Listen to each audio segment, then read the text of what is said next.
Medical college, health science college के अंदर admission के लिए हमें नीट की आवश्यकता होती है, नीट्स के मार्क्स की आवश्यकता होती है। तो नीट्स की मार्क्स के बारे में, उसके बाद में जो हमारे एनटीए जो कंडक्ट करती है नीट एग्ज़ाम्स, उसके बारे में, उसी तरह से हमारे जो एडमिशन प्रोसेस के अंदर सीट डिस्ट्रीब्यूशन कैसी रहती है, स्टेट कोटा क्या है, रीजनल कोटा क्या है, और रिजर्वेशन जो कास्ट कैटेगरी का है उसका रिजर्वेशन के बारे में, फ़ी और इम्पोर्टेंट वेबसाइट जो बच्चों को फॉलो करना है, और एलिजिबिलिटी परसेंटाइल क्या रहेगा नीट 2020 के अंदर, इसके बारे में आज हम इस वीडियो में देखेंगे।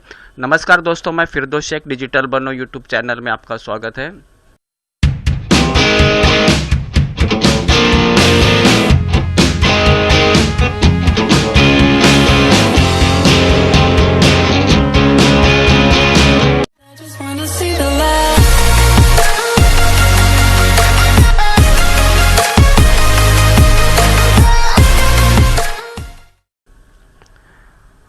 दोस्तों, seat distribution in Maharashtra 2020, the national eligibility cum entrance test यानी नीट। तो ये जो एंट्रेंस जो टेस्ट है नीट का, वो कंडक्ट करता है नेशनल टेस्टिंग एजेंसी, उसको एनटीए कहा जाता है। और ये जो एनटीए है जो नीट का एग्ज़ाम्स कंडक्ट करती है, इसके मार्क्स के बुनियाद के ऊपर आपका मेडिकल, डेंटल सीट्स या डीम यूनिवर्सिटी ऑफ महाराष्ट्र, इसके लिए भी जो इसका जो प्रोसेस है वो DGHS ये करता है। और उसके लिए जो क्राइटेरिया है अभी वो नीट के जो एक तुम्हारे मार्क्स रहेंगे उसी के अनुसार उसका सिलेक्शन होएगा। और इसके पहले जो पूर्वज AIIMS, जिम्पर, ऐसे मतलब मैंने एग्ज़ाम्स देना पड़ते थे, लेकिन अभी 2020 से गवर्नमेंट ने सिर्फ नीट इसी को मतलब मैंने एलिजिबल किया है। तुम्हारे नीट के मार्क्स के ऊपर ही अभी सारे जितने भी कॉम्पिटिटिव एग्ज़ाम्स है उसके वो अभी रद्द कर दिया गया है। सिर्फ नीट ही एक मात्र केवल पर्याय अभी रखा गया है। और इसके अंदर जो है देखो, जितने भी कॉलेज है उसके 15% जो है कॉलेज का जो सीट डिस्ट्रीब्यूशन है तो वो कैसा रहता है उसके बारे में हम देखेंगे। देखो, हेल्थ साइंस के जितने भी कोर्सेस है, जैसा MBBS, BDS, वैसे ही आयुष के BMS, BHMS, BUMS और जितने हेल्थ साइंस के जितने भी कोर्स है उसका सीट डिस्ट्रीब्यूशन कब हम इसमें देखेंगे। तो देखो, MBBS और BDS की अगर बात करेंगे तो ये महाराष्ट्र के अंदर MBBS में गवर्नमेंट के 4130 सीट्स है। और हो सकता है ये अभी 2020 के अंदर कुछ कॉलेजों को मान्यता मिलेगी तो ये फिगर जो सीट्स है ये बढ़ सकती है। तो वैसे मैं इसके बारे में अपडेट वीडियो में बनाता रहूँगा, तो मेरे चैनल को फॉलो करते रहिए। तो अगर MBBS की हम बात करेंगे तो गवर्नमेंट की 4130 सीट है, प्राइवेट में 2020 है। और गवर्नमेंट की जो 4030 सीट है उस सीट में से 85% जो है वो स्टेट कोटा यानी 3510 जो सीट्स है वो स्टेट कोटा को, यानी अगर हम महाराष्ट्र की बात करेंगे तो महाराष्ट्र में 3510 सीट्स जो है ये स्टेट कोटा के लिए रिजर्व है। और 15 जो % है जो यानी 620 जो सीट्स है वो ऑल इंडिया कोटा को वो मतलब मैंने जाती है। तो और वो ऑल इंडिया कोटा का जो चयन है वो MCC द्वारा किया जाता है। और ये 85% का जो है ये हमारा CET सेल महाराष्ट्र का वो इसका चयन करता है। प्राइवेट की अगर हम बात करेंगे, प्राइवेट में 2020 सीट्स है, उसमें 85% जो है 1717 ये स्टेट मतलब हमारा CET सेल है वो उसका चयन करेगा। और इसके बाद में फिर ये 2020 में से 15% यानी 303 जो सीट्स है वो जो इंस्टीट्यूट है मैनेजमेंट कोटा जिसको बोलते हैं, वो मैनेजमेंट कोटा को ये 303 सीट जो है ये मैनेजमेंट कोटा उसका एडमिशन का प्रोसीजर कंप्लीट करेगा। अगर BDS की हम बात करेंगे तो गवर्नमेंट 260 सीट्स है, प्राइवेट में 2350 है। अभी गवर्नमेंट की 260 सीट्स में से 85% जो स्टेट कोटा को जाएगा, यानी इसका जो चयन है हमारा CET सेल करेगा।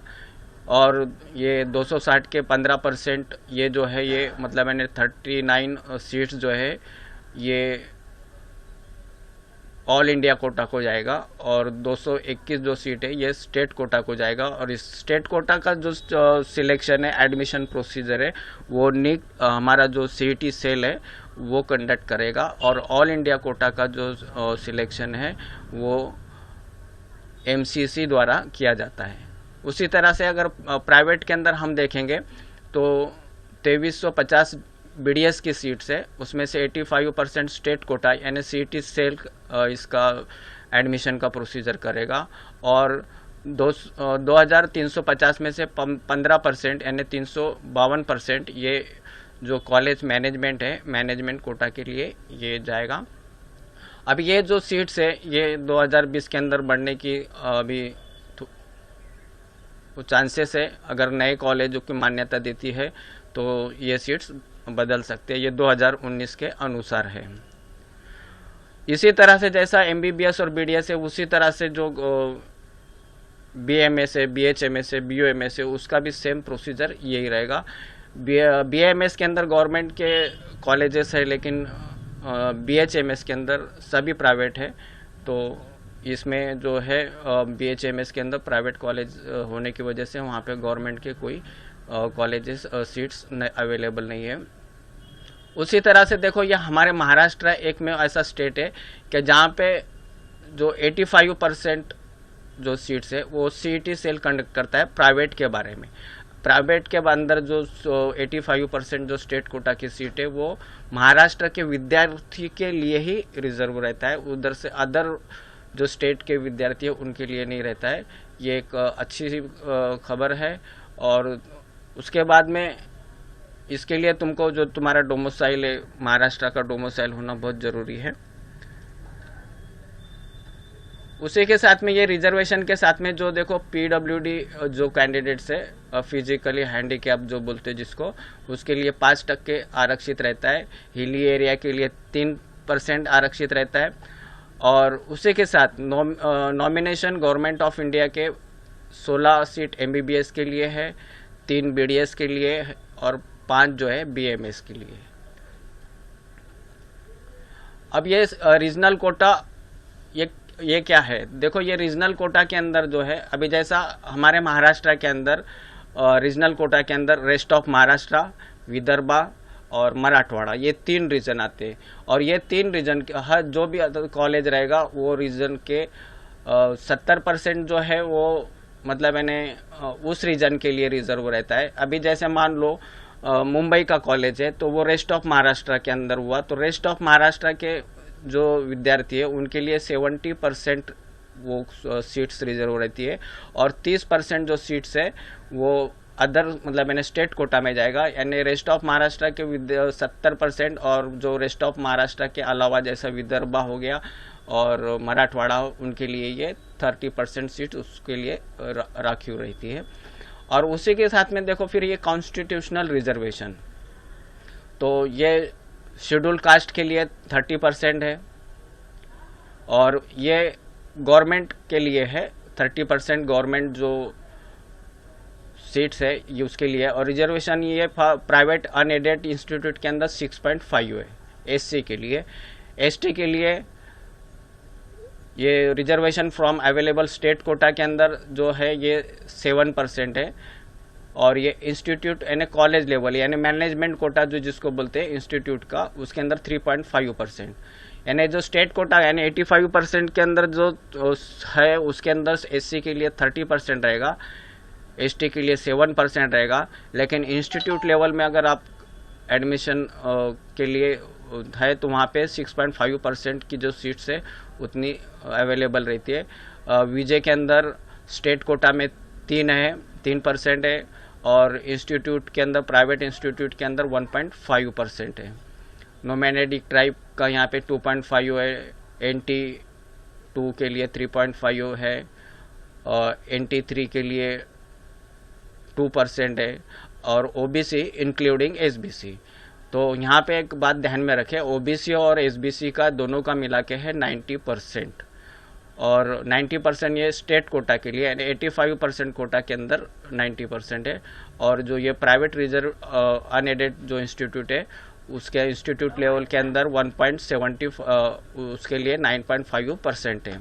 ऐसा टोटल मिला के ये 50% मतलब मैंने जो है ये कोटा यहाँ पे दिया गया है, और जो इंस्टीट्यूट लेवल के अंदर 25% वो दिया गया है।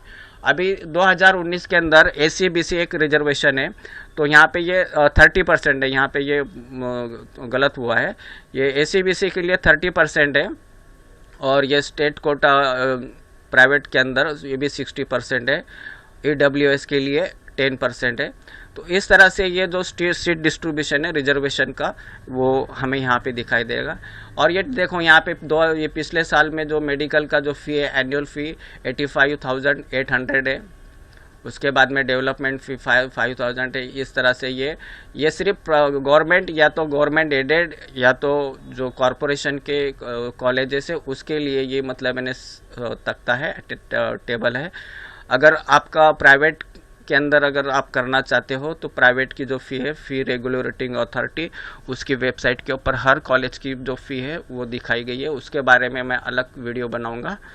तो ये जो अभी फ़ी स्ट्रक्चर है ये गवर्नमेंट या तो गवर्नमेंट एडेड या तो कॉरपोरेशन की जो फी साइट्स है, सीट्स है, उसके लिए ये फ़ी है। अभी विद्यार्थियों को इम्पोर्टेंट वेबसाइट्स देखो यहाँ पे nta.neet.nic.in, ये आपको एक हमेशा इस्तेमाल करना है, इसका यूज आपको करना पड़ेगा। उसके बाद में बुक्स या तो फिर उसके लिए ncert.nic.in। उसके बाद में ये जो हमारा महाराष्ट्र का 85% जो सिलेक्शन होता है एडमिशन, वो cetcell.mahacet.org के थ्रू होएगा। और ये जो 15% कोटा है जिसको ऑल इंडिया कोटा है वो mcc.nic.in, यहाँ पे हमें जाके उसका फॉर्म भरना रहता है। और जो हमारी शिक्षण सेवा शुल्क समिति है जो प्राइवेट कॉलेजेस है उसका जो फ़ी कितना रहता है उसके लिए ये SSA मतलब शिक्षण सेवा शुल्क समिति .org, इसके वेबसाइट के ऊपर जाके हमें ये सब पता करना पड़ेगा। अभी परसेंटाइल की बात अगर करेंगे, देखो हम जो विद्यार्थी HSC के अंदर जनरल कैटेगरी के अंदर HSC में उसको 50% मार्क्स होना ज़रूरी है। अगर कास्ट कैटेगरी में है तो उनको 40%। और नीट का जो स्कोर है तो जनरल के लिए 50% है और कास्ट कैटेगरी के लिए 40% है। तो ये हो गया एलिजिबल। लेकिन इससे तुमको HSC में तो समझो ये मार्क्स तुम्हारा अगर इस लेवल के ऊपर है तो ठीक है, लेकिन नीट के अंदर आपको मैक्सिमम स्कोर कवर करना है, क्योंकि नीट के स्कोर के हिसाब से ही आपका एडमिशन होने वाला है। तो ये तो मिनिमम क्राइटेरिया हो गया, जनरल के लिए 50% और कास्ट कैटेगरी के लिए 40%। तो दोस्तों आज के लिए हम यहीं रुकेंगे। धन्यवाद। जय हिंद, जय महाराष्ट्र।